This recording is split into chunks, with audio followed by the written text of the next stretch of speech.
On est très content. On se retrouve avec Midreshet Yehuda Manitou, comme chaque jeudi soir, Mhm. pour parler de la paracha avec le Rav Menachem Ackerman. Et tu vas parler d'un thème dont tu as déjà parlé, la vérité, c'est le thème de la Ouais. Kedusha, parachat et Oui. mort, des Chavod. Ah bah, merci de faire remarquer, mais c'est vrai. Mais c'est Euh, pas grave parce que c'est des thèmes tellement centraux et importants qu'il faut revenir. ouais, d'accord. Alors, Erev Tov le Koulam, et on peut dire presque, on peut dire Chag Sameach, puisque c'est Pesach Sheni ce soir, le 14 Iyar. Donc, il y a quelque chose quand même. On dit pas Tachanoun, il y en a qui mangent la matzah. Donc, la malo, quoi. Efshar lismoach. טוב, alors les Fouad Kol Hapsuim, ובתוכם דוד בן סולטנה qui a été blessé à Machane Yehuda il y a 2 semaines, et Leilou Nishmat, alors aujourd'hui Imi Morati Daïta Bat Brocha, Bracha Laurent Pascal François Ben Chana Myriam, Janine Victoria Bat Bella, la maman de Myriam, Suzanne Shoshana Baya Bat Rivka, Zichona Livracha, et Olga Faili Batlev, Yvonne Sarah Bat Fanny, Claude Moshe Ben Edel, Nelly Bat Rachel, Yeshua Rachamim Ben Avraham Dufour, Moshe Ben Imouna, c'est la Shiva cette semaine. Alors, on va commencer à étudier notre paracha, et c'est vrai, Yohan a raison, on en parle, on en a déjà parlé, et je dois remarquer que Manitou aussi, sur la paracha, en fait, je vais reprendre des thèmes qui sont aussi dans le texte de Manitou dans Kimitzion, qui est assez long, exceptionnellement. D'habitude, dans Kimitzion, vous verrez, il y a des textes qui sont souvent courts, et là, celui sur Parachat Emor, il est très long, et plus le cours qui est aussi envoyé dans tous les groupes, le shiur de Manitou sur la paracha, et Manitou, il tenait aussi à parler de ça. Et d'ailleurs, je vais commencer par un enseignement, disons, on va l'expliquer tout à l'heure, de Manitou, parce que, en fin de compte, Manitou a commencé à écrire un commentaire sur les Haggadot, sur de la Gemara. Il s'est, d'après ce que je crois, il s'est arrêté à la première Mishnah de Brachot, donc il n'est pas allé très très loin. Et cette Mishnah, c'est Meimatai Korim et Shema Barvit, Misha, Shakwanim, Nichnasim, Lechol Bitrumatan. Et je traduis à partir de quand peut-on lire le Shema Israël, donc le Shema le soir, à partir du moment où les Kohanim rentrent manger la Teruma. Là, il y a marqué la Trumatam, c'est la Truma. Et en fait, pourquoi est-ce que je vous ai cité cette Mishnah? Parce que ce qu'on va apprendre aujourd'hui, on va revenir dessus, c'est l'enseignement de la Kedusha des Kohanim, la sainteté des prêtres et du Kohen Gadol, du grand prêtre, qui sont le début de la paracha. Dans notre paracha, en fait, en gros, on a 3 thèmes. On a ce thème-là, qu'on va reprendre cette année de nouveau. Et puis aussi, le deuxième, c'est le thème des Moadim, des fêtes. On en a parlé l'année dernière, en gros. Et il y a un troisième thème dont on n'a pas encore parlé, qui est celui de l'histoire du Mekoshesh. Il y a encore d'autres petits passages au milieu, mais non pas du Mekoshesh, excusez-moi, du Mevarech et Hashem, celui qui avait blasphémé le nom de Hakadosh Baruch Hu. Et vous verrez, c'est le dernier thème de la paracha, et un jour, Bezrat Hashem, on en parlera parce que c'est un thème qui est très important. Donc, si on prend le début, on va dans la première partie de la paracha, qui est d'ailleurs qui prend l'essentiel de la paracha, c'est lié avec la sainteté des Kohanim. Et on peut se demander tout d'abord en quoi ça nous concerne, c'est-à-dire pour ceux qui ne sont pas des Kohanim, et la plupart de nous ne sommes pas des prêtres, et même si on est des prêtres, tant que le temps n'est pas construit, en fait, tout ça n'est pas actuel, c'est-à-dire n'est pas appliqué. Les Kohanim ne font rien de tout ce qui est marqué dans notre paracha de notre temps, parce qu'il n'y a pas de Beth Amikdash, il n'y a pas de Tahara, de pureté. Donc, on va l'étudier en essayant de s'inspirer, pas en essayant, mais en s'inspirant de ce qui est enseigné ici pour nous. Et c'est pour ça que je cite aussi le pasuk que Manitou amène aussi dans Kimitziot, qui est toujours très classique, Ve'atem tiuli, mamlechet kohanim ve'goy kadosh, ele advarim asher tedaber el bnei Israël. C'est-à-dire que juste avant le don de la Torah, on s'y approche, puisque c'est bientôt, Akadosh Baruch Hu nous a dit que nous serons un peuple de Kohanim et une nation qui a la Kedusha. Donc, qu'est-ce qu'on voit ici? On voit premièrement qu'il y a un lien entre la Keuna et la Kedusha, ça c'est la première chose. Et deuxièmement, on voit qu'il y a un projet de réussir ce projet de Kedusha qu'on apprend des Kohanim pour le peuple juif entier. Vous voyez, c'est ça qui est marqué. Et c'est pour ça que Manitou voyait la première référence à cela, et on va l'expliquer, dans cette première Mishnah de la Mishnah, c'est-à-dire Mishnah Brachot 1.1, c'est l'ouverture de la Mishnah. Et qu'est-ce qu'on dit? On dit que la lecture du Shema pour un juif le soir, alors il y a plusieurs points qui sont importants, c'est à partir de quand on lit le Shema le soir. Pourquoi est-ce que la Mishnah commence par le soir et pas par le matin? Parce qu'elle aurait pu commencer par Kriyat Shema chez le Shacharit, c'est ça la Gemara demande, et elle donne comme référence à partir du moment où les Kohanim rentrent manger la terouma. Alors je vais le marquer en hébreu parce que comme ça va faire, je disais en franc-breu, et la terouma, c'est plus clair, d'accord? C'est-à-dire lorsque les Kohanim le soir, et ça on va le voir, c'est dans la paracha, commencer à manger de la terouma, alors nous on peut lire le Shema. Quel est le rapport entre les deux? La Gemara elle-même est étonnée parce qu'il suffit de dire que c'est Tzedek Kochavim, la sortie des étoiles, mais la Gemara a préféré, ou la Mishnah donnait comme référence le repas des Kohanim, et c'est pour ça qu'ils mangent quand ils mangent la Trouma. C'est pour ça que Manitou a fait dessus un énorme développement, et nous on va un petit voir quelques éléments aujourd'hui. Ces deux éléments de cette première Mishnah et de ce pasuk dans Yitro nous indiquent que on a intérêt, on pourrait dire, à toujours approfondir l'enseignement de Torah de Kohanim, c'est-à-dire la sainteté des Kohanim, afin de mieux comprendre notre propre identité. Alors, je vais revenir sur une question classique, qui est justement qu'est-ce que c'est que la Kedusha? Et je vais la poser sous un certain angle. Si vous voulez, on a le sentiment, quand on lit et cette paracha, et aussi les parachiotes d'avant, mais encore plus ici, que la Kedusha, c'est uniquement, on pourrait dire, sourmera, c'est-à-dire que le fait, l'interdiction de faire ça, de faire ça, de faire ça, de faire ça, c'est-à-dire que c'est un élément de séparation qui est la Kedusha. On pourrait dire, c'est une valeur négative, dans un certain sens, c'est-à-dire négative dans le sens où elle apparaît quand on ne fait pas des choses interdites, et dans la paracha, souvent des choses gravement interdites. Certains graves, certains moins graves. On le voit au niveau de la sanction qui est marquée dans la Torah. Et est-ce que la Kedusha n'est pas un élément positif? Voilà, c'est-à-dire une valeur en elle-même. Et c'est un point qui est extrêmement important. C'est-à-dire, est-ce que quand on parle et on recherche ce que c'est que la Kedusha, est-ce que c'est une valeur qui est existante, qui est positive, qui est réelle, ou bien c'est uniquement quelque chose qui apparaît quand on ne fait pas ce qui est interdit? Vous comprenez pourquoi je le dis? Parce qu'en effet, quand on lit la paracha, souvent on est un petit peu, on est dans l'impression que c'est une liste d'interdictions. Tu n'as pas le droit de faire ça, tu n'as pas le droit de faire ça, le Kohen ne peut pas faire ça, ne peut pas faire ça. Donc, on peut arriver à un sentiment qu'il n'y a pas une valeur intrinsèque à la Kedusha, c'est uniquement quelque chose qui est la conséquence de ne pas transgresser certains interdits. Et bien entendu, on va voir que la Kedusha a un effet, une valeur chiyuvite, positive, et c'est ça qu'on va essayer d'expliquer, de relever à partir de là. Et aussi la question, quelle est cette valeur? Alors donc, on va faire tout ça à partir de notre paracha. Alors comment on va le faire? Et c'est pour ça que j'ai décidé quand même que c'était bien de le faire cette semaine.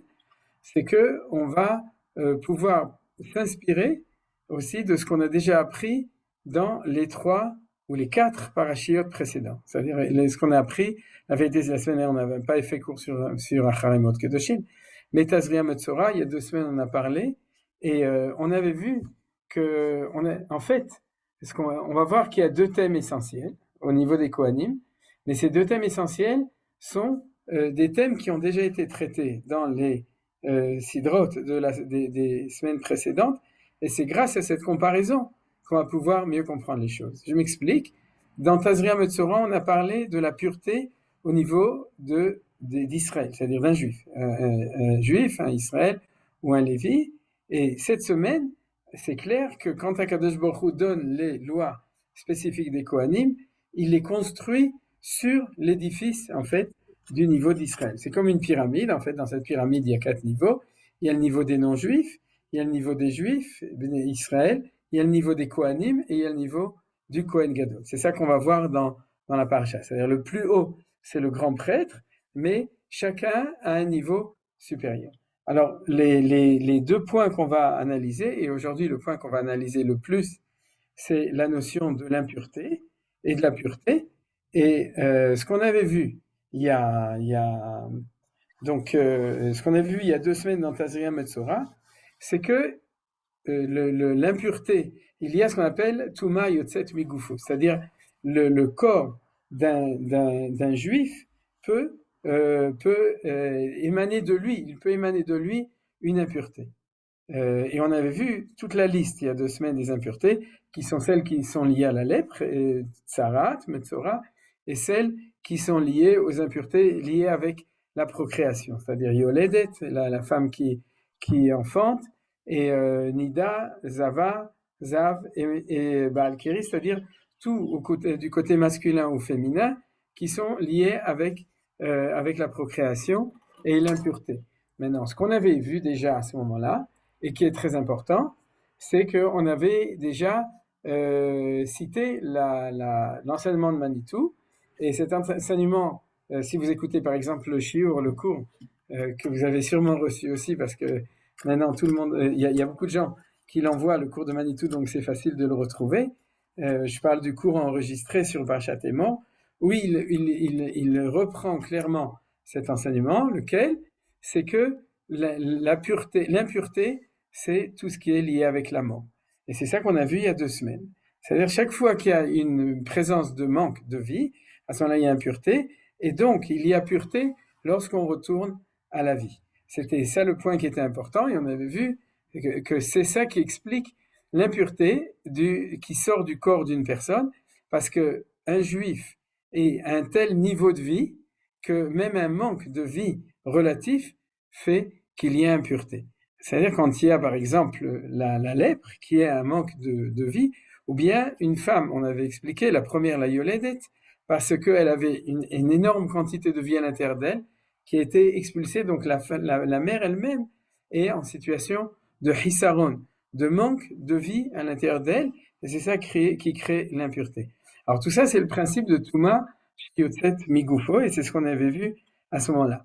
Ce qui était un petit peu étonnant, et c'est ce qui va maintenant nous lier avec notre paracha, c'est qu'il y a une troisième qui est la plus grave, on pourrait dire, impureté qui sort du corps de l'homme, c'est l'impureté d'une personne qui est morte en elle-même, du cadavre. C'est-à-dire que c'est le niveau, ce qu'on appelle avi avot atuma, la pureté la plus haute. Or, je m'étais étonné que dans Tazria Metzora, on n'en parle pas. Vous comprenez? C'est-à-dire, c'est de là qu'on va lier avec notre paracha. C'est-à-dire que dans la paracha Tazria Metzora, alors qu'un juif devient impur lorsqu'il est en contact avec un mort, mais la Torah n'en parle pas à cet endroit-là. En fait, elle en parle dans d'autres endroits, mais dans l'ordre de nos parachiotes, elle en parle cette semaine. Et ça va devenir le thème essentiel des notions de pureté et d'impureté, mais du coup, c'est à propos des Kohanim. Alors, donc, il faut comprendre cette chose-là. Pourquoi est-ce que la notion de pureté et d'impureté d'un mort, la Torah, elle insiste plus lorsqu'on parle des Kohanim que lorsqu'on parle d'Israël, donc d'un juif de manière générale. Vous avez compris. C'est-à-dire, dans Tazria Metzora, c'était pureté et impureté qui émanent d'une personne juive parce qu'il y a l'Israël, donc parce qu'il y a un manque de vie, et à ce moment-là, il y a impureté, mais l'impureté du mort n'est pas marquée là-bas. Elle est marquée chez nous à propos du Kohen. Alors pourquoi est-ce que les choses, elles sont de cette manière-là? Alors tout d'abord, la première constatation qui est la plus importante à propos de cela, qu'on va comprendre au niveau des Kohanim. Regardez, on va le voir ici. On peut lire les premiers psukim. Vayomer Adonai el Moshe est mort et la Kohanim bnei Aaron. Vamart alehem le nefesh lo itama be'amat. Donc, il ne peut pas se rendre impur à un nefesh. Un nefesh, c'est bien traduit ici. C'est comme ça aussi que Rashi et le Targum Onkulus le traduisent, parce que nefesh, ça veut dire une âme. Ça peut être une âme vivante. Et vous verrez aussi dans Kimitzion, Manitou parle de ce mot-là. Mais ici, on parle d'une personne qui est morte. C'est-à-dire, dans ce cas-là, c'est l'expression qui va revenir tout le temps. Nafshot met, nefesh. Il y a des endroits où c'est marqué clairement Nafshot met, mais le mot nefesh, ici, on parle d'une personne qui est morte. Et à ce moment-là, le Kohen n'a pas le droit de se rendre impur, sauf ki im le shero akarov elav, leimo l'aviv, livno le bito l'achiv, ולאחותיו בתולה הקרובה אליו אשר לא הייתה לאיש la itama. Et là, dans ce cas-là, pour les proches parents, c'est-à-dire du premier au premier degré, parents, frères, conjointe qui est sous-entendu ici, et c'est marqué Rashi, j'aurais dû l'amener le Rashi, et aussi sa sœur, c'est son frère et sa sœur. Donc au premier niveau, le Kohen a non seulement la possibilité, mais aussi, vous voyez, Rashi amène au nom de Torah Kohanim, il a une mitzvah de se rendre impur. Alors, tout ça, ça nous amène vraiment à deux constatations. La première, c'est que la kedusha des Kohanim ne va pas avec la touma, avec l'impureté, et ne va pas avec la mort. Et puisque le kadrav, c'est la touma la plus haute, la plus forte qu'il puisse y avoir, ce qu'on appelle avi avot touma, le père du père de la touma, c'est comme ça qu'on dit en hébreu, ça ne veut pas dire le grand-père, hein. C'est-à-dire c'est la touma la plus importante. Alors pour pouvoir servir au temple, il faut s'éloigner de tout ce qui est touma un maximum. Et c'est ça qu'on voit. Alors dans cette constatation-là, c'est ça qui est très très fort, c'est que on se rend bien compte que la présence de la mort, c'est l'antithèse, et c'est pour ça que Manitou il insistait tout le temps là-dessus, c'est l'antithèse de la proximité de Akadosh Baruch Hu. Akadosh Baruch Hu ne se trouve pas dans les cérémonies funéraires, d'accord? Il se trouve au contraire, là où plus il y a de la vie, plus il y a de la pureté, et plus il y a de la présence de Akadosh Baruch Hu. Et c'est la raison pour laquelle les Kohanim, alors, ils ne peuvent pas être en contact avec un mort, sauf sur certaines dérogations. Alors, quelles sont les dérogations? Pour un Kohen habituel, c'est les proches parents, et pour un grand prêtre, personne. On va voir tout de suite, sauf une exception, mais personne. C'est-à-dire le Kohen Gadol, c'est ici, le Kohen Gadol. והכהן הגדול מאחיו אשר יוצק על ראשו שמן המשחה ומילא את ידו ללבוש את הבגדים את ראשו לא יפרע ובגדיו לא יפרום ועל כל נפשות מת לא יבוא לאביו ולאמו לא יטמא. Vous voyez, même pour son père et sa mère, ce qui est en fin de compte le deuil le plus normal et habituel et le plus fort, puisque c'est celui sur lequel on porte le deuil le plus longtemps, pendant un an. Donc même sur son père et sa mère, le Kohen Gadol, il ne peut pas. Alors, qu'est-ce qu'on comprend de tout ça? C'est ce qu'on vient de dire maintenant, c'est que on trouve l'indication de la direction. Là où se trouve la mort, se trouve l'impureté. Là où se trouve la vie, se trouve la pureté, et du coup se trouve aussi la kedusha. Alors, on a une espèce de pyramide, c'est-à-dire que un juif doit se rendre impur pour le kevod hamet, c'est-à-dire pouvoir enterrer ses morts, et de manière générale, donc il peut se rendre impur. Un Kohen ne peut que sur les proches parents, et le grand prêtre ne peut pour personne.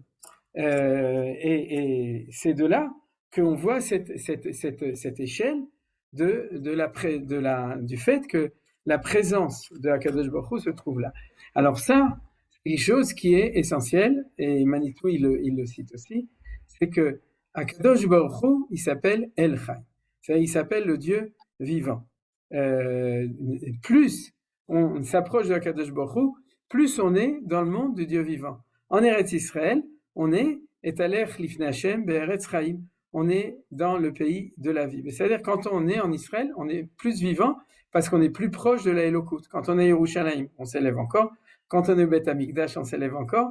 Et on est chaque fois beaucoup plus. Et le Kohen, lorsqu'il est en Avoda, en service au Beth Amikdash, alors il est encore plus proche de Akadosh Baruch Hu, donc il est plus proche de la vie, et donc il s'éloigne encore plus de la mort. Et ça, c'est le principe le plus important que nous pouvons aussi comprendre et sentir quand on s'approche, et quand on veut s'approcher. C'est pour ça que j'ai dit qu'il y a aussi un projet qui s'appelle Mamlechet Kohanim Vegoy Kadosh, c'est-à-dire que le peuple juif est en projet aussi, de ce point de vue-là, de s'approcher de cette chose-là. Alors je suis demandé, et pas moi, Manitou aussi s'est demandé dans le texte, c'est la même chose, en fin de compte, pourquoi est-ce que un Israël, lui, comme on a vu, il a l'impureté de Tazria Metzora, c'est-à-dire il a toutes les autres impuretés, mais comme on l'a fait remarquer, la Torah, en fait, l'oblige à se rendre impur pour un mort. Vous comprenez? Pourquoi est-ce que pour Israël, il y a une dérogation? On aurait pu s'imaginer, si on est Mamlechet Kohanim, si on est un peuple de prêtres, que nous aussi, Akadosh Hu nous aurait demandé d'être comme ça. Alors, là-dessus, je vais vous donner deux réponses qui sont aussi, un est marqué clairement dans l'enseignement de Manitou, dans Kinitzion, et l'autre, il le met plutôt en remez, en allusion. Le premier, dans le langage de Manitou, c'est qu'il dit qu'en fin de compte, un juif a une mitzvah de s'occuper des morts. Pourquoi? Parce que, en fin de compte, il y a, lui, le mot de Manitou, c'est qu'il y a un scandale. Quel est le scandale? Le scandale, c'est lorsque il y a une personne dont la neshama est partie, donc ce qu'on appelle un cadavre. À ce moment-là, quand on est dans cette situation-là, alors il y a un tel manque de vie qu'on ne peut pas laisser une personne dans cette situation-là. Et c'est pour ça que les non-Kohanim ont l'obligation de se rendre impurs pour faire la mitzvah d'enterrer les morts. Vous comprenez? C'est-à-dire que on ne peut pas laisser quelqu'un qui est mort comme ça, parce que c'est quelque chose, on pourrait dire, d'insupportable. C'est ce qu'on appelle le halal. C'est-à-dire, et vous vous souvenez que la notion de halal, la notion du halal, c'est aussi la même notion que chilul Hashem. Et que chilul, c'est le contraire de kiddush Hashem. Ça, on l'avait déjà signalé plusieurs fois. Mais c'est-à-dire cette antithèse entre la notion de hol et de kodesh, de halal et de kadosh. Et donc, lorsqu'on a une perte de la neshama qui sort, alors c'est quelque chose qui est insupportable. Et regardez, c'est ce qui est marqué dans le livre de Dvarim, chapitre 21. C'est l'interdiction, vous savez, que vous connaissez, qui est surtout respectée en Eretz Israël, où on respecte le Issour, l'interdiction de Halanatamet. Vous vous souvenez de cette interdiction? On n'a pas le droit de laisser un mort, on doit l'enterrer le plus vite possible. En Chutz La'aretz, c'est pas respecté pour toutes les raisons légales, etc. Et en tout cas, c'est en général pas tellement respecté. En Eretz Israël, autant plus à Yerushalayim, vous le savez, et ça vient de ici. L'otalin nivlato alaet, c'est-à-dire on n'a pas le droit, l'otalin, on n'a pas le droit de laisser. On parle là-bas d'un cas précis, mais la loi est apprise pour tous les cas. Kikavor tikverenu bayom, c'est-à-dire théoriquement même le jour même. Kikilelat Elohim talut, c'est-à-dire que en fin de compte, sans entrer dans la notion de talouille, parce que c'est un cas spécial qui est marqué là-bas, mais l'enseignement qui est appris, c'est un enseignement général. Lorsque tu as la présence d'une personne dont la neshama est partie, à ce moment-là, ça s'appelle Kilelat Elohim. Kilelat, c'est-à-dire c'est un petit peu la même chose que Chilul Hashem. Vous voyez d'ailleurs, il y a le lamed, c'est marqué Kilelala et non pas halal, et donc ça ressemble un tout petit peu. Mais en tout cas, c'est la même chose, c'est quelque chose qui n'est pas, c'est blasphématoire par rapport à la présence de Akadosh Baruch Hu dans le monde. Donc de là, on voit très bien que la présence de Hachem, elle est dans la vie, et lorsqu'on est dans la présence de quelqu'un qui n'est plus, où la vie n'est plus en lui, à ce moment-là, c'est un manque de présence de Hachem, et c'est comme ça que Rashi, d'ailleurs, au nom de Chazal, amène l'explication là-bas. Alors ça, c'est la première explication de Manitou, et c'est son explication essentielle, qui explique pourquoi, en fin de compte, si vous voulez, théoriquement, un juif aussi, il a l'interdiction de se rendre impur par un mort. Mais si la Torah nous l'a obligé à un juif, on pourrait dire, comme on a vu, à s'occuper des morts, c'est parce que l'obligation d'enterrer quelqu'un est plus fort que l'interdiction de se rendre impur. Et de là, on comprend le grand chidouche par rapport aux Kohanim. C'est-à-dire que même si c'est tellement important d'enterrer un mort, eh bien, les Kohanim, eux, ils sont pas soumis, sauf le Kohen idiote, un Kohen simple, pour les proches parents, et le Kohen Gadol, pour personne, ils ne sont pas soumis à ça, parce que l'obligation de rester lié avec Akadosh Baruch Hu qui est du côté de la vie, El Chai, le Dieu vivant et qui se trouve être Amigdash, est plus fort que l'obligation de s'occuper d'enterrer un mort. C'est-à-dire, vous avez compris la raison pour laquelle, de nouveau, il y a cette différence Et c'est un chidouche, en fait, que pour les Kohanim, la Torah insiste dans cette interdiction. C'est-à-dire, elle nous montre combien l'obligation d'être proche de la Kedusha est antithétique, avec ses antithèses, avec une grande mitzvah qui est importante, c'est de s'occuper d'enterrer les morts. La deuxième raison, comme j'ai dit, pourquoi, et c'est celle qu'on connaît toujours, c'est-à-dire que celle qu'on connaît, c'est qu'il y a la notion du kavod hamet. C'est-à-dire, on peut les lier entre les deux, mais c'est le respect de la personne et l'obligation de l'enterrer par respect pour le kavod hamet. Eh bien, cette chose-là, elle repousse pour un Israël l'interdiction de Touma. Par contre, elle ne repousse pas pour un Kohen, et encore moins pour un Kohen Gadol, l'interdiction de la Touma. C'est-à-dire, vous avez compris, ça va dans les deux sens. C'est-à-dire, pour un Israël, nous, on a au contraire une grande obligation qui s'appelle Kavod hamet, le respect du mort, qui fait que l'interdiction d'impureté existe, mais elle n'est pas exprimée chez nous, bien qu'elle existe pour nous. Elle est réelle. Par exemple, un juif qui est impur ne peut pas aller au temple, vous savez. Il ne peut pas monter au temple, il ne peut pas amener des corbanotes, etc. Donc, il y a encore d'autres choses qu'il ne peut pas faire, mais c'est en gros ça qu'il ne peut pas. Mais la Torah n'en parle pas pour les Israël, vu que pour un Israël, c'est plus important, comme malgré tout, de respecter le Kevod Hamet, qu'on a dit, le respect du mort, et donc, c'est plus important. Par contre, pour un Kohen, non, c'est impossible. Alors, dans quel cas, le Kohen, malgré tout, il y a une dérogation pour le grand prêtre. On l'a ici, regardez. C'est marqué ici, à propos du grand prêtre, et on va voir que c'est marqué aussi pour un Kohen idiote. Il y a marqué ici, Val kol nafshot met lo yavo, c'est le verset qu'on a vu tout à l'heure, le aviv ou le imo lo itama. Alors, les Chachamim, ils ont dit que le fait qu'il y a marqué à la fin, le aviv ou le imo, c'était pas la peine de le marquer. Parce qu'il y aurait pu y avoir marqué, Val kol nafshot met lo yavo ve lo itama, c'est-à-dire que tout est interdit. Et si Hachem dit tout est interdit, quand il dit tout, c'est tout. Et on comprend très bien que c'est en relativité par rapport à un Kohen habituel pour qui on a permis en fin de compte, du kavod hamet pour les plus proches parents. Hein, vous avez remarqué. Mais par contre, le Kohen Gadol, c'est nulle part, c'était marqué. Pourquoi dire la aviv ou le imo? Alors, au niveau du pshat, vous avez compris. C'est-à-dire que c'est là où c'est le plus dur, où c'est, on pourrait dire, l'épreuve la plus dure pour un Kohen Gadol, de même ça, non, parce que tu es tellement proche de la Kedusha du Mikdash. Mais les Chachamim nous ont dit quelque chose de très intéressant. Regardez, c'est marqué dans Rashi, pour son père ni pour sa mère il ne se rendra impur. Ces mots sont destinés à permettre de se rendre impur pour un mort sans répondant. En hébreu, vous connaissez mieux l'expression, c'est un met mitzvah. Met mitzvah, c'est quoi? Pas répondant, ça ne veut pas dire que personne ne répond au téléphone, c'est que c'est met sheno kovrim. C'est-à-dire que c'est quelqu'un qui n'a personne pour l'enterrer. Malheureusement, c'est des choses qui arrivent surtout quand il y a des guerres, etc. Le fait qu'il y ait un met et que vous soyez à côté, et que si vous ne l'enterrez pas, personne ne va l'enterrer. C'est ce qu'on appelle un met mitzvah. Et c'est une mitzvah tellement importante que même le grand prêtre, alors qu'il ne peut se rendre impur pour personne, il a l'obligation de s'occuper du met mitzvah. D'ailleurs, Hagav, il y a aussi un point intéressant. Aujourd'hui, on rapatrie. C'est-à-dire qu'on ramène les morts, on les ramène pour pouvoir les enterrer, ce qui est beaucoup mieux si c'est possible.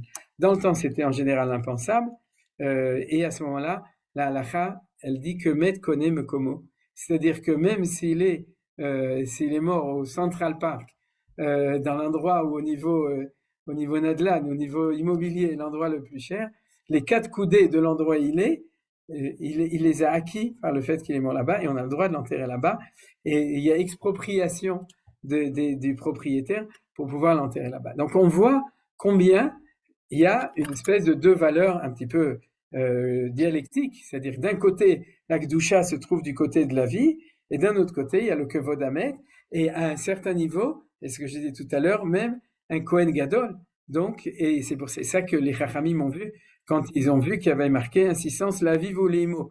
Aviv ou l'imo, non, mais met mitzvah, oui. Et regardez, c'est aussi marqué dans un Kohen habituel, c'est vraiment le premier verset de la paracha. Et mort à la Kohanim ben Aaron va martalem les nefesh lo itama be'amav. Donc il peut pas se rendre impur pour il y a marqué concitoyen, quelqu'un qui fait partie du peuple juif.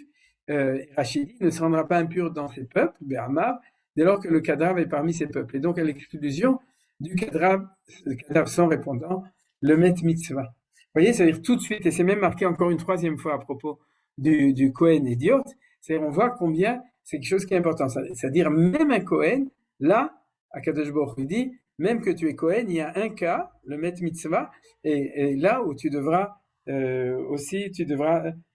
t'en occuper pour l'enterrer. Donc on voit qu'il y a ces deux choses qui vont ensemble. Alors je vais un petit peu continuer dans les mitzvot. Ça, c'était le premier enseignement. Vous avez vu, si vous voulez, l'évolution et l'élèvement des expressions de la pureté qui nous montrent de manière très précise à chaque niveau, c'est-à-dire Israël, Kohen et Kohen Gadol, le niveau de proximité de Akadosh Baruch Hu, qui est aussi antithèse de tout ce qui est impureté et tout ce qui est mort. Alors de nouveau pour nous aussi, comme je l'ai dit, ça ne veut pas dire que ce n'est pas une valeur pour nous, ça veut dire que dans le cas du Kavod Hamet, alors il y a une dérogation pour les juifs, mais ceci dit, on peut apprendre de l'idée de Mamlechet Kohanim Vegoy Kadosh que nous avons une mitzvah tout le temps de s'approcher de la tahara, de la pureté, parce que c'est comme ça qu'on arrive à la kedusha, à la sainteté, c'est-à-dire, et c'est là-bas qu'on va rencontrer Akadosh Baruch Hu. Alors regardez ce qu'il y a comme deuxième point qui est important. Vous vous souvenez que lorsqu'on a une personne qui est morte, à ce moment-là, il y a un halal, c'est-à-dire un manque. Halal, ça vient du mot chol ou chaloul, c'est-à-dire un trou. Ça, c'est une expression que j'ai souvent citée, qui est un manque de présence de Akadosh Baruch Hu. Alors, on l'a vu au niveau de l'absolu. Mais ce qu'on a vu au niveau de l'impureté, on l'a aussi au niveau relatif à un autre niveau, c'est ce qu'on appelle la mortification. C'est la suite de la paracha.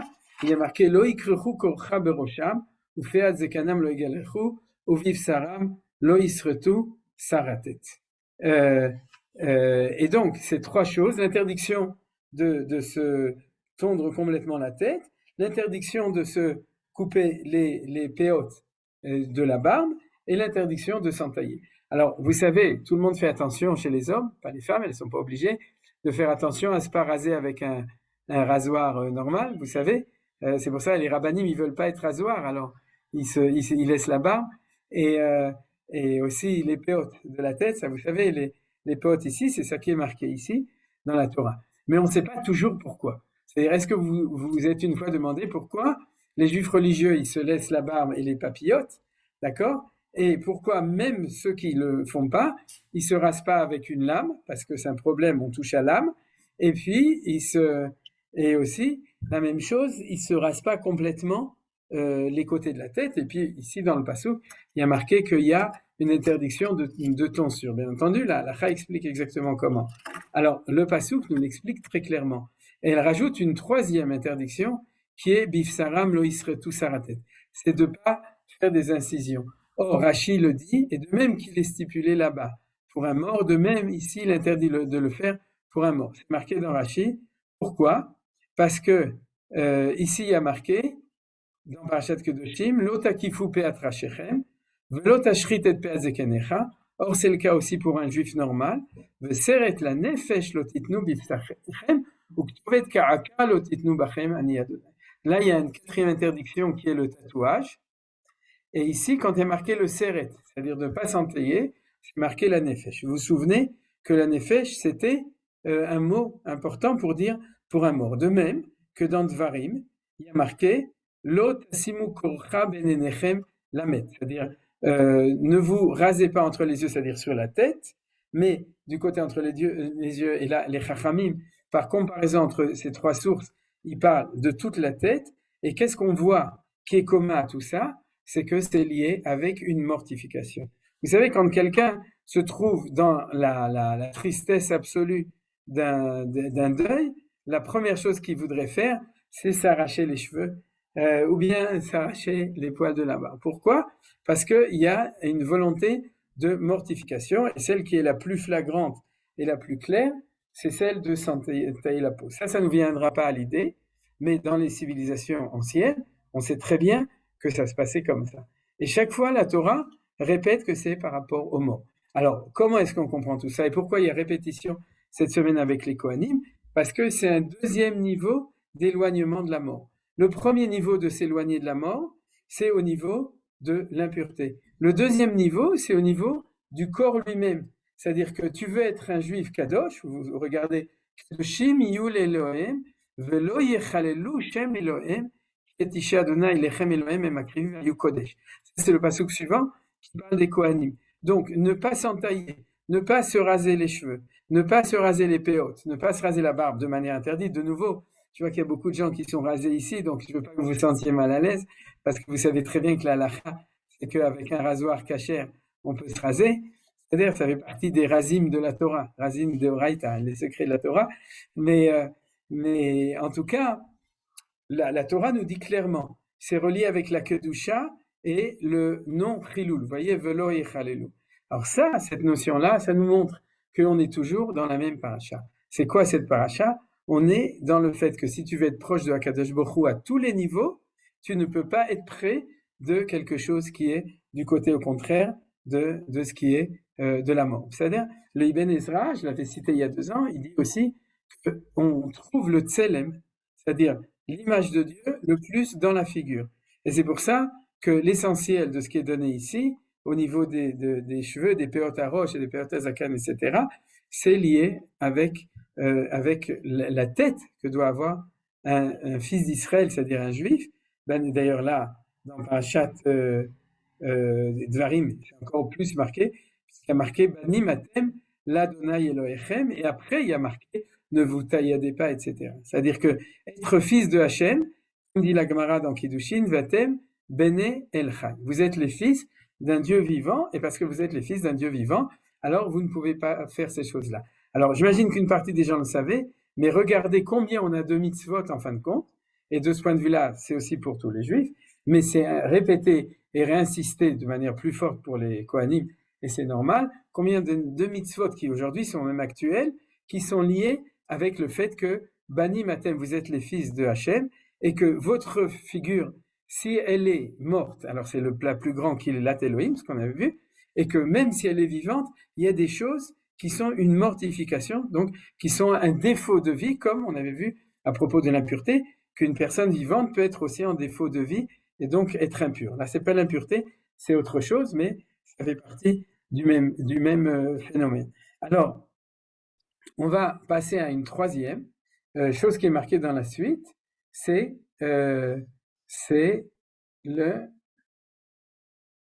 marqué ici. C'est Pasuk Tetzaïn du chapitre suivant.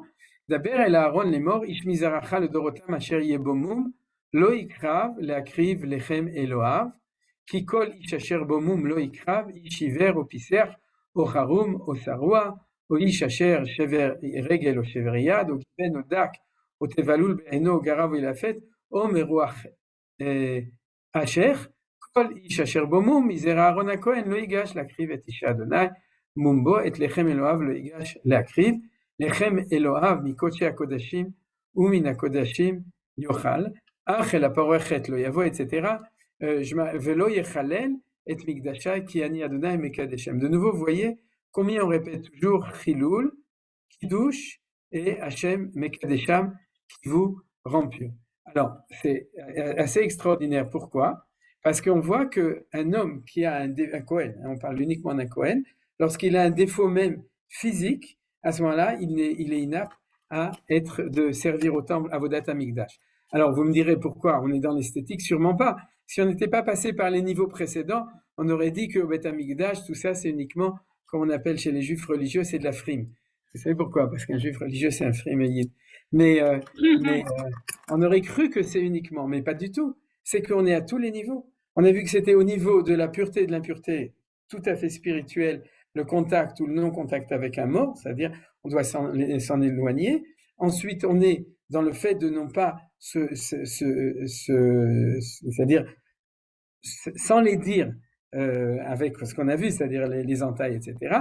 Et puis aussi par le fait que quand quelqu'un veut servir au temple, un Kohen, de nouveau je répète un Kohen, alors la Torah nous demande qu'il n'ait pas de défaut. Alors, c'est pas de l'esthétique, comme je vous dis, ça fait partie du fait qu'au niveau le plus bas, c'est aussi un manque de vie, une imperfection qui fait qu'il y a aussi quelque chose. Alors, on va voir qu'il y a encore quelque chose d'intéressant dessus, et ça va être le dernier, c'est à propos du Kohen Gadol, et c'est quelque chose qui est lié comment ça s'appelle, avec le deuil, que vous connaissez. C'est-à-dire, regardez, on reprend, va Kohen Agadol Me'echav, Asher Yutzak al Rosho Shemen HaMishra, Umilet Yado Lilbosh et Abgadim, et Rosho lo Yifra, Uvgadav lo Yifrom. C'est-à-dire que lorsqu'il est en deuil, il n'a pas le droit de porter le deuil habituel, qui est le fait de se laisser pousser les cheveux. Alors là, il y a marqué découvrir parce qu'ils ont traduit au mot à mot, mais dans la halakha, vous savez qu'un endeuillé, il se laisse pousser les cheveux, et Uvgadav lo Yifrom, et il ne se déchirera pas les habits. Derrière, le fait de faire acte de se déchirer les habits, c'est la seule permission d'exprimer la mortification. Alors c'est très intéressant, c'est-à-dire que tu ne peux pas te mortifier sur ton corps, mais le corps, c'est un levouche de la Neshama, mais il est tellement kadosh que lui-même, tu ne peux pas y faire atteindre. Par contre, ton habit, là, tu peux le faire. Parce que si on ne te permettait pas avec l'habit, alors tu t'arracherais les cheveux. Vous comprenez? Ou tu t'enterrais ta peau, ou tu dirais, je veux mourir avec, Dieu nous en préserve, avec la personne, je veux rentrer dans la tombe avec lui. Vous savez, Chas v'Shalom, c'est des choses qui sont exprimées souvent, ou qui ne sont pas exprimées, ou des fois qui sont exprimées par un acte manqué, mais qui montrent cette difficulté de vouloir passer comme ça. Alors, ce que la Torah nous a permis, c'est ce qu'on appelle la kriya, que vous connaissez, c'est-à-dire de se déchirer l'habit comme ça. Les hommes comme les femmes, en deuil, sont obligés. Eh bien, le Kohen Gadol, lui, il peut pas faire ça. Nachon Ulgadav lo yifrom, il n'a pas le droit de faire ça, ni cet acte-là. Alors, ce qui est intéressant, c'est que si vous regardez bien le début du verset, il y a marqué comme ça. Va Kohen Agadol Me'echav, le grand prêtre, et Asher Yutzak al Rosho Shemen HaMishra, sur qui on a mis l'huile de Mishra, l'huile d'onction, sur sa tête, et qu'on a investi avec les bigdés, les habits sacerdotaux, les habits du Kohen Gadol, d'accord? À ce moment-là, regardez, sa kedusha, elle est sur sa tête par l'huile de Shemen HaMishra, okay? Et elle est sur ses habits, parce que comme vous savez, les habits du Kohen sont les chavod ou le tifaret. Vous vous souvenez? C'est-à-dire que, en fin de compte, qu'est-ce que ça veut dire? Ça veut dire que cette plus grande vie du Kohen, maintenant ce qu'on est en train de voir, c'est avec une proximité de Akadosh Baruch Hu dans la Tahara, avec le fait qu'il n'a pas le droit de s'entailler, avec le fait qu'il doit être parfait, et avec le fait que ses habits sont eux-mêmes. C'est-à-dire que même les habits sont aussi témoins de notre plus grande proximité de la présence de Akadosh Baruch Hu au niveau de la vie. Vous avez compris? Et on l'apprend du Kohen Gadol, puisque le Kohen Gadol, lui, il est à un tel point que ses habits, c'est ça qui le rend Kohen, vous vous souvenez, et donc il n'a pas le droit de déchirer ses habits. Vous voyez le lien entre le rite qu'on a l'habitude de faire en situation de deuil, et ce que la Torah nous dit sur le fait que c'est une loi d'exception, bien entendu, mais qu'il y a des niveaux, et des niveaux beaucoup plus grands, et c'est la même chose, quand on n'est pas en deuil, on doit, du coup, un juif est mamlechet kohanim. Ça veut dire quoi? Il doit avoir des begadim qui sont les chavod ou le tifaret. Lui-même, il est représentant de Akadosh Baruch Hu, c'est-à-dire n'importe quel juif à son niveau, et il doit aussi, au niveau de ses cheveux, il doit savoir que en dehors, il peut pas se conduire comme quelqu'un qui est en situation ou de deuil, ou justement où le Metzora, vous vous souvenez que celui qui était lépreux, il avait exactement les mêmes signes extérieurs, c'est-à-dire au niveau des cheveux et au niveau des habits, et on apprend du grand prêtre cette chose-là. Or, qu'est-ce qui est intéressant? Regardez dans le verset suivant, Umina migdash lo yetse, velo yechalel et migdash Eloav, ki nezer shemen mishrat Eloav alav ani Adonai. C'est-à-dire que il ne sort pas du temple. Ça veut dire quoi? C'est marqué dans Rashi, mais on n'a plus le temps de l'étudier. C'est que il a le droit de continuer. On l'avait vu un petit peu dans Shmini, quand on avait étudié le Rashbam. Il a le droit et l'obligation de rester lié avec Akadosh Baruch Hu, ouais, même qu'il est en situation d'un deuil, parce que lui, il est plus de ce côté-là que de ce côté-là. Et qu'est-ce qu'il a? Nezer Shemet Mishrat Eloav. C'est-à-dire l'huile de l'onction, c'est de la Mishra, avec lequel il a été rendu à Kohen, à Mashiach, c'est-à-dire la notion de Mashiach, c'est celui qui est loin, qui est proche, au contraire, ça s'appelle Nezer. Or, Nezer, c'est une couronne. C'est-à-dire qu'en fin de compte, cette notion vis-à-vis des cheveux du Kohen, c'est que le Kohen a un Keter, ce qu'on appelle Keter Malchut. La couronne, le grand prêtre, Keter Malchut, la couronne de Melech. Alors, vous avez vu qu'on a vu en fin de compte une image générale de cette quand on apprend la Torah des Kohanim, c'est ça que je voulais dire depuis le début, on apprend Keter, non, il y a Keter Malchut, c'est une vraie couronne, et il y a Keter Keuna. C'est-à-dire, d'ailleurs, dans le Beth Amikdash, on a le Keter, la couronne qui est autour du Mizbeach à Zahav, l'autel qui est en or, ça s'appelle, puisqu'il y a une couronne dessus, c'est le Keter Keuna. C'est le Keter des Kohanim. Donc, il y a Keter Malchut, qui est d'ailleurs, c'est le Keter qui est autour du Shulchan Lechem Apanim, de la table des pains de préposition.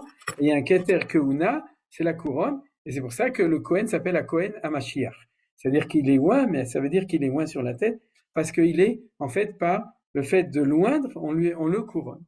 Alors, il y a un deuxième point, et c'est pour ça que le deuxième point, on n'a pas tellement eu le temps d'en parler, il reste plus beaucoup de temps, c'est le point des mariages.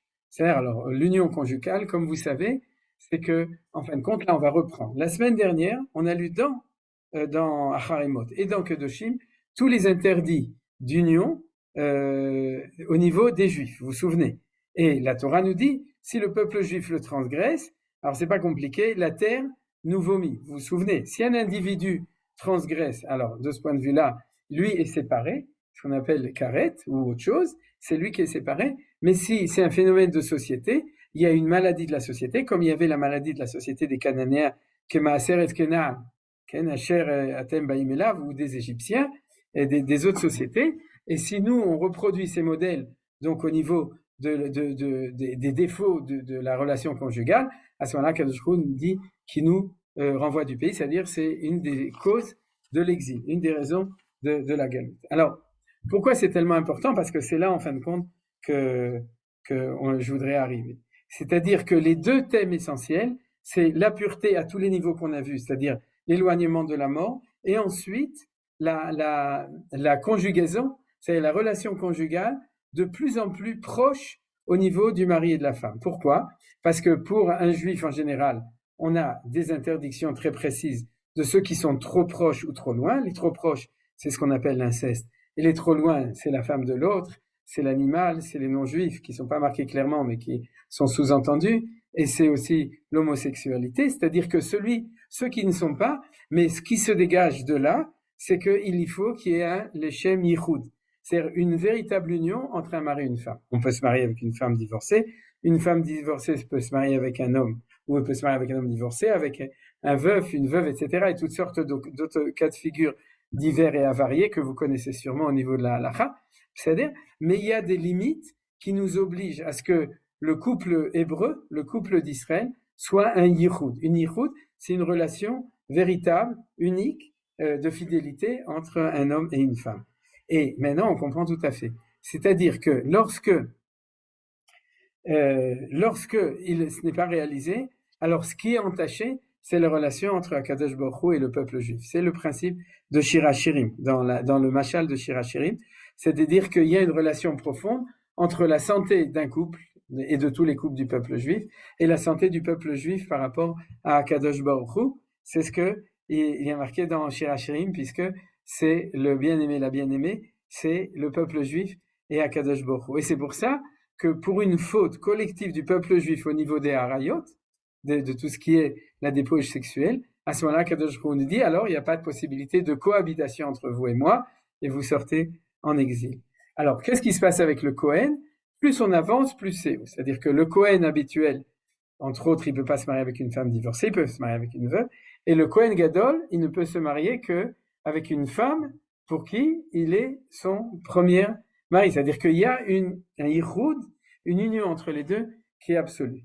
Et c'est ces deux points dont parle la paracha, et dont parle, donc, comme je vous ai dit, Tazria, Metzora, Acharemot, Kedoshim, c'est-à-dire, entre autres, de thèmes. Alors, je vais revenir au thème essentiel dont on parlait, et maintenant, on va pouvoir comprendre. C'est-à-dire, c'est quoi la Kedusha? Vous vous souvenez que c'est ça que j'ai demandé au début du cours, d'essayer de comprendre qu'est-ce que c'est la Kedusha. Alors, la Kedusha, comme je vous ai dit, si on a fait la liste des choses, on a l'impression que c'est plein de choses interdites, d'accord? Mais c'est comme beaucoup de choses, c'est pas. D'ailleurs, même si on étudie de manière plus précise, il y a marqué Velo Yechalelu, il faut pas faire de Chiloul, Par contre, il faut faire être ve nikdashi, ve kidashtem, asher kidashti etrem, etc. Ani kidashti etrem. Alors, quelle est la phrase qu'on peut dire qui va résumer tout ce qu'on a vu maintenant? C'est que la queue doucha, d'accord? Pas la queue du chat, ça c'est pour ceux qui ont un chat. La queue doucha, c'est la dvekut avec Akadosh Baruch Hu, qui est un Dieu vivant. C'est-à-dire, la dvekut, c'est la proximité avec Akadosh Baruch Hu. Cette proximité, on la prend de la proximité entre un homme et une femme dans les relations conjugales. C'est pour ça que plus tu t'élèves, plus il faut qu'il y ait un vrai yichud entre le mari et la femme, au niveau, on pourrait dire, d'une unicité de la relation. Et cette chose-là, elle est parallèle, on le voit avec ce qu'on voit au niveau de la Kedusha, d'abord dans Parashat Kedoshim ou Achaimot pour les Juifs, et au niveau pyramidal beaucoup plus haut pour les Kohanim, et ensuite pour le Kohen Gadol au niveau de ses halachot, au niveau de ses lois. Maintenant, qui est celui avec qui on est bedvekut, c'est-à-dire on est lié, on est attaché, et c'est ça la Kedusha, c'est le Dieu vivant.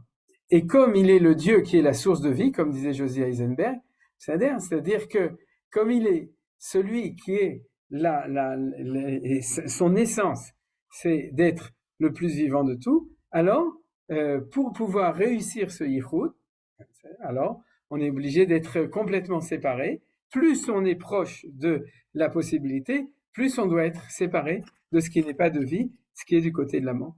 Alors, Manitou, il le disait aussi, mais c'est peut-être, en fin de compte, c'est l'évidence des choses, c'est que le nom de Akadosh Baruch Hu, c'est Yud Kevavkei, c'est Haya Ove Veiye. Et Haya Ove Veiye, c'est-à-dire qu'il est, on appelle ça l'éternel, mais en français. Mais en fait, c'est qu'il est la source et la présence de vie à tous les niveaux. Et c'est pour ça qu'on a vu au niveau, vous avez vu, au niveau du corps, au niveau de l'habit, au niveau des cheveux, au niveau de la figure, au niveau de la vie de manière générale, vis-à-vis de la vie, ce qu'on apprend des Kohanim, dans la mesure où ils sont une représentation exemplaire, on apprend de eux, en fin de compte, comment est-ce que le juif, de manière générale, le peuple juif, il doit s'approcher de son projet, et son projet, ici sur Terre, c'est d'être à proximité de Akadosh Baruch Hu, qui est lui le Dieu vivant. Et lorsqu'on est dans cette situation-là, alors on est arrivé au projet de Kedusha. Et c'est pour ça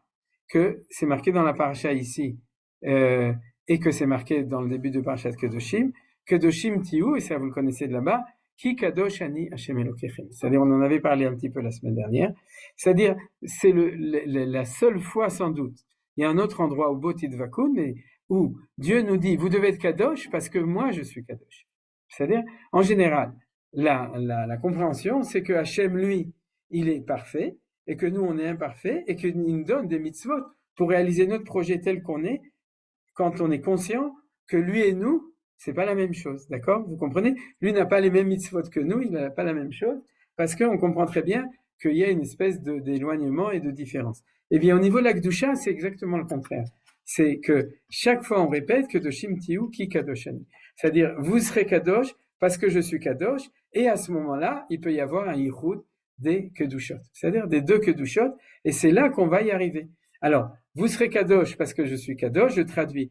Vous serez du côté de la vie parce que je suis le Mekor HaChaim, et c'est là que va se trouver la Kedusha. Et si vous êtes Kadosh et je suis Kadosh, alors il y aura un yichud, une unité entre les deux, et cette unité entre les deux, c'est de ça qu'on parle quand on parle des lois qui sont liées avec le mariage, avec l'unité entre le mari et la femme, qui sont les conditions sine qua non ou préliminaires pour pouvoir aussi s'élever au niveau de la Kedusha, dans le sens de rencontrer Akadosh Baruch Hu. Vous avez compris? C'est pas un ermite, c'est pas un truc, etc. C'est être celui qui est capable, ou au niveau du peuple, etc., de manière générale, qui est capable d'arriver à la dvekut, c'est-à-dire à la mamash, au lien profond entre Kudsha Berichu et Knesset Israël, Akadosh Baruch Hu et l'ensemble du peuple juif. Et on le dit tous les jours dans la tfila. Je ne sais pas si vous avez fait attention, mais quand on dit la troisième bracha de la Hamida, je vois que le temps est arrivé, donc il y avait une partie du cours que je voulais faire qui sera pour l'année prochaine. Je dis ça chaque semaine, mais c'est Besséder, peut-être, et j'espère que j'oublierai pas. Mais quand on dit Ata Kadosh, Veshimcha Kadosh, ou Kedoshim, Bechol Yom Yelucha Sela. Alors, si on disait une bracha de Kadosh, on serait imaginé qu'on aurait dit tu es saint, ton nom est saint, et nous nous prosternons devant toi parce que tu es Kadosh. Non, on dit Ata Kadosh, Veshimcha Kadosh, ou Kedoshim, Bechol Yom Yelucha Sela. C'est-à-dire, toi tu es Kadosh, ton nom est Kadosh, le nom Kadosh, c'est lié avec la fin de la paracha, c'est une allusion au lien avec ce que je vous ai dit à la fin, c'est l'histoire du Mekalel, du Mevarech, et Kedoshim, c'est le peuple juif, Yalu Chasela, qui ils vont aussi te louer, mais parce qu'eux aussi sont Kedoshim. C'est-à-dire que dans la même phrase, on dit que Hashem Kadosh, ve Atem Kedoshim, Kedoshim Tiyu, ki Kadoshem. Alors, ça, c'est en fin de compte, pour terminer le cours, c'est la notion essentielle qu'on a vue aujourd'hui. C'est-à-dire, à partir on pourrait dire, de ce qu'on a vu pour tout Israël, on s'est élevé vers le niveau des Kohanim et on a compris que le projet des Kohanim est celui qui nous donne l'enseignement qui nous permet de comprendre la direction.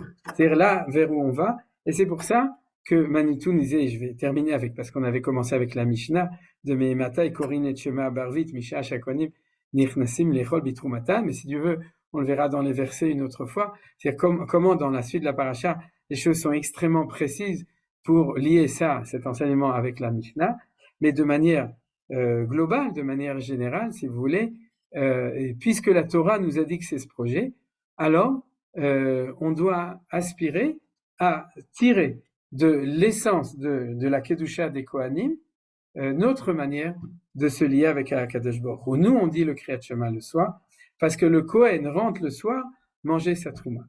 Et lorsqu'il rentre le soir manger sa trouma, lui, en mangeant sa trouma, la trouma, vous savez, c'est ce qui est prélevé et qui est mangé pour le Kohen, avec toutes les conditions de tahara, de pureté, donc d'être, on pourrait dire, dans la Kedusha. Eh bien, comment ça se traduit pour nous? De cette manière-là. Je vais signaler d'ailleurs de deux manières, ou de trois manières, et c'est comme ça que je vais terminer le cours. La première manière, et Manitou aussi, il en parlait souvent, c'est qu'à l'époque du deuxième temple, et peut-être du premier temple, il y avait un projet qui s'appelait Ochel Chulin Betar. C'est-à-dire que même un juif qui n'est pas Kohen, il mangeait Chulin, c'est-à-dire ce qui n'était pas des kochim, ce que mangeaient les Kohanim, Betahara, en pureté. Et Rabbi Udanassi mangeait Ochel Chulin Betahara. D'après le Midrash, et d'ailleurs ça se voit, Avraham Avinu, il mangeait Chulin Betahara. C'est-à-dire que, en fin de compte, ce projet de vivre comme un Kohen au niveau de la Tahara, de la pureté, pour s'approcher de Akadosh Baruch Hu, est un projet qui est possible et qui était à l'époque du temple. De nos jours, c'est impossible, bien que le Shla a écrit que quand il est monté en Israël, Rabbi Yeshayahu Horowitz, le Shla Akadosh, il a dit qu'il s'est efforcé de manger Chulin Betahara. Alors c'est marqué dans le Shla comment est-ce qu'il a fait. Je vous le dis pas, surtout pour que vous essayiez pas de l'imiter. Et mais en tout cas, ce projet, on comprend. C'est pas des chumrot, vous comprenez? C'est pas je vais être plus religieux. C'est que si jamais la démarche du Kohen, c'est la démarche de la Kedusha, comme on l'a expliqué, pour être vraiment dans la vie et dans la proximité de Akadosh Baruch Hu, parce que c'est là la Kedusha. Alors, si un juif veut essayer ou il peut, alors il y a une démarche possible à un certain niveau. Le deuxième, et ça je trouve ça extraordinaire, c'est que vous savez qu'avant de manger, de faire motzi, quand on fait un repas, on se lave les mains. Vous savez, tout le monde se lave les mains. Oui, en tout cas, vous savez qu'il faut se laver les mains. Hein. Peut-être qu'il y en a qui disent je m'en lave les mains, mais en tout cas, c'est une mitzvah de Ntilat Yadayim. Vous savez pourquoi on fait ça? Ça s'appelle Srach Teruma. Ça veut dire quoi? C'est qu'on l'a appris du fait que le Kohen mange de la Trouma. Et c'est quelque chose d'extraordinaire. Ça veut dire que chaque fois qu'on fait un repas, quand vous lavez les mains, c'est pas que vous vous purifiez les mains, c'est que vous vous liez avec la Kedusha des Kohanim, Mamlechet Kohanim, par le fait que vous faites comme les Kohanim lorsqu'ils mangeaient de la Trouma. C'est ça qui est marqué dans la Gemara et c'est ça l'enseignement essentiel.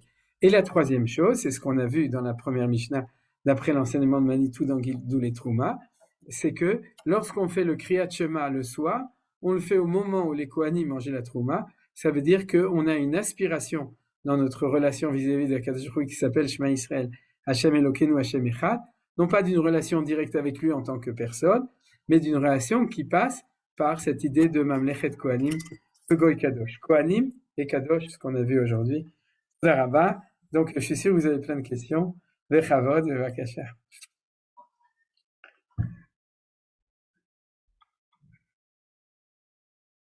Super. Nadine. Au sujet des tatouages, comment ça se relie au comportement interdit au moment du Hevel? En quoi c'est lié? Se tailler dès le corps, je comprends que c'est interdit, se raser et tout, mais le tatouage. Oui, tu as raison.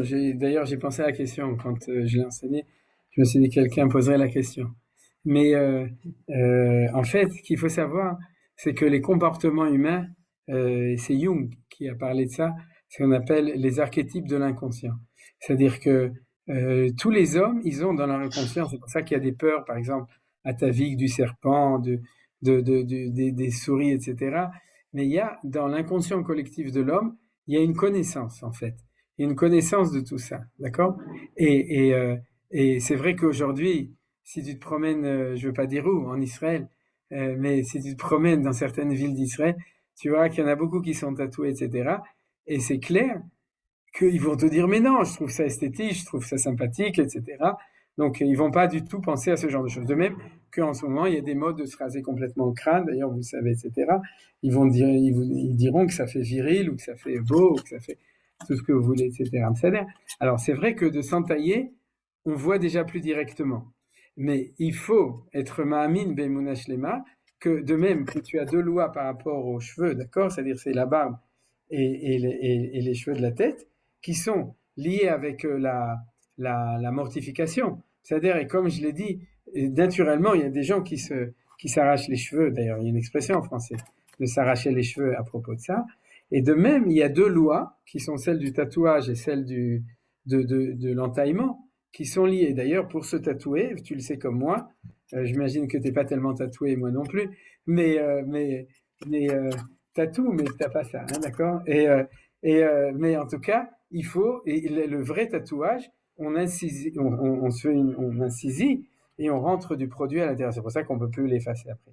C'est-à-dire que nous, ça nous semble un chidouche, parce qu'on a l'habitude du tatouage sociologique aujourd'hui, qui est des phénomènes qui ne sont pas du tout reliés avec tout ça, mais il s'avère que oui. C'est-à-dire qu'une civilisation qui se tatoue, sans doute qu'elle a certaines angoisses de mort ou certaines relations avec la mort qu'elle veut ou conjurer ou dont elle veut s'occuper. Il faut faire encore une remarque importante, c'est que les civilisations modernes, en fait, ils ont perdu la mémoire du sens de ce qu'ils font. C'est-à-dire parce que tu vois les Indiens en Amérique, etc., il y a des civilisations qui se tatouaient, ou bien même en Afrique, mais c'était des rituels. C'est-à-dire c'était lié avec la religion. Et à partir du moment où, comme je ne l'ai pas assez dit, mais Manitou le dit encore, que toutes les autres religions sont mortuaires. Je crois que c'est important que je rajoute ce point-là. Pourquoi les religions sont mortuaires? C'est Rabbi Yehuda Halevi qui le dit très très bien à la fin du premier Mahamar. Vous savez, il y a 5 Mahamarim dans le Kuzari. À la fin du premier Mahamar, il dit comme ça. Comme sur terre on ne voit pas Dieu, alors on espère le voir après la mort. C'est ce que, qu'est-ce qu'ils distribuaient en France les jésuites? Ils vendaient chaque fois j'oublie le nom, ils vendaient des billets de garantie que quelqu'un il aura droit au Gan Eden, au paradis. Comment ça s'appelait? J'ai oublié. Si quelqu'un se souvient du nom. Mais en tout cas, si vous voulez, dans toutes les religions naturelles, le monde ici, c'est le monde de la faute, le monde de l'impureté, le monde du corps. Et on rejoint Dieu quand on est après la mort. C'est pour ça que les Juifs viennent aussi dire Kaddish et on les retrouve à la synagogue quand il faut dire Kaddish. Parce qu'ils réagissent de manière co-naturelle, de manière comme ça. Alors, les religions sont liées à la mort et donc sont liées avec l'impureté aussi toujours. Il y a énormément d'allusions dans la Torah à cela, que les religions idolâtres étaient reliées avec tout ça. Et c'est pour ça que dans le temps, on trouvait les liens avec tatouage. On le voit chez Eliyahu à Carmel, la notion de s'entailler les Nevi à Baal, les prêtres Kohané à Baal faisaient ça à propos du service des Baalim, etc. Et donc, c'est pour ça, tu as raison, mais dans la civilisation ancienne, il y avait sans doute une expression de quelque chose qui était de manière consciente ou inconsciente connue, qu'on voulait se lier avec la mort pour s'approcher des divinités ou de l'éternité. C'est-à-dire Merci. Bevakasha, besimcha.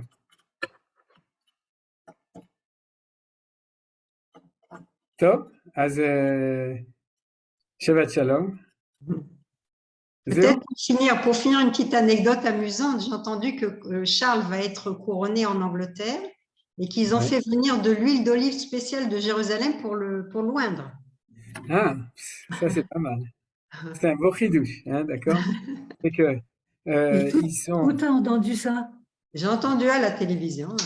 Ça fait partie de la cérémonie qu'ils vont faire. Non, mais ça n'étonne pas parce que si vous Ouais. regardez les sacres et tout ce qui est l'onction des rois et des prêtres d'ailleurs aussi, cette onction, c'est encore des vestiges de la Torah telle qu'elle était vécue quand on avait le temple. C'est-à-dire que nous, on a arrêté, on a perdu ça parce qu'on n'a plus le temple et les goïms, leurs églises, c'est des temples et ils continuent. C'est-à-dire ils ont préservé de Betouma, de manière impure, ils ont préservé une mémoire de ce qu'on faisait à l'époque du Beth Amikdash.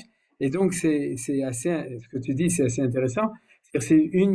D'une certaine manière, c'est de reconnaître, parce que j'imagine que les sacrés d'avant, ils amenaient pas de l'huile d'Israël, on peut vérifier, mais que maintenant, Eretz Zavatra la de vache, etc., d'accord, où l'huile où coule l'huile d'olive, le pays où coule l'huile d'olive, alors aussi, ils veulent amener de l'huile d'ici, bien entendu, ils sont à la fonction. Mais comme on dit, d'accord, ils sont loin, mais ils sont aussi loin, les deux ensemble. Il y a plein de choses bizarres. Ouais. Quand j'étais en Égypte, il y avait un bonhomme un guide qui lisait les hiéroglyphes. Ouais. Et il montrait ce qu'on apportait au temple. Qu'est-ce qu'ils donnaient les prêtres? La cuisse avant. Ouais. Et je ne sais plus quoi encore, enfin, ce qu'on faisait nous. Au Beth Et les Amikdash. Égyptiens, ils faisaient ça, eux, l'onction aussi, bien sûr, mais dans le sacrifice. Et la cuisse avant droite, bizarre. Ouais. Oui, c'est le choc. Choc, c'est le truc. Ouais. C'est pour ça que quand on l'entend des Égyptiens, on est en choc. Mais en fait, là, tu soulèves, Nicole, un problème extrêmement important. Et en fait, c'est que dans certaines choses, il y a correspondance. C'est-à-dire, quand l'idolâtrie est du côté, on pourrait dire, de la vraie religion, alors elle fait la même chose que nous. Et quand l'idolâtrie, et c'est pour ça que Manitou insiste tellement sur ce point de vie et de mort, et dans l'antithèse totale, pour la raison que je viens d'expliquer, d'accord, à ce moment-là, elle fait le contraire de nous. Mais en tout cas, il y a toujours une ressemblance entre les choses. Et c'est comme je l'ai dit tout à l'heure, c'est que, ou bien parce qu'ils l'ont appris de nous, c'est le cas du sacré Charles, d'accord, parce que ils l'ont directement tiré de la Torah, d'ailleurs dans leur liturgie, ils le savent, quand ils parlent de l'huile d'onction, etc., ils savent très bien, ou bien, comme j'ai dit avant, c'est qu'il y a, avec Jung, c'est qu'il y a un inconscient collectif qui sait comment est-ce que se relier avec des rites de vie ou des rites de mort, etc., donc, de la manière dont on pense être lié à Dieu, ou au contraire, on pense ne pas être lié à Dieu, etc. Et donc, tout ça, ça explique pourquoi une ressemblance. Pourquoi c'est un sujet extrêmement important? Parce que ici, ça se trouve ton guide là-bas avec un demi-sourire. Il se disait que je vais en profiter pour vous dire que le peuple juif n'a rien inventé et que tous les rites qu'il faisait, en fin de compte, ils l'ont copié des Égyptiens. Et je ne sais pas si vous savez, mais je peux vous citer les sources de ceux qui disent ce genre de choses. Je ne veux pas vous le dire, mais il y en a. Vous pouvez les trouver. Et Manitou, il était toujours extrêmement violent contre cette chose-là. Parce qu'il disait, c'est l'antisémitisme primaire depuis 4000 ans, c'est de toujours dire, vous n'avez rien inventé, tout ce que vous faites, vous l'avez imité chez les Goïms. Alors, Toda Rabba, merci à tout le monde. Moshe Kibel Torah Misinaï Musara la Yushua. C'est Akadosh Baruch Hu qui a donné la Torah au Sinaï. Donc, il a révélé la manière réelle de se lier avec la vie dans le monde, mais du côté de la Kedusha. Et où les goïms nous ont imités, ou tout simplement ils ont inventé des choses qui étaient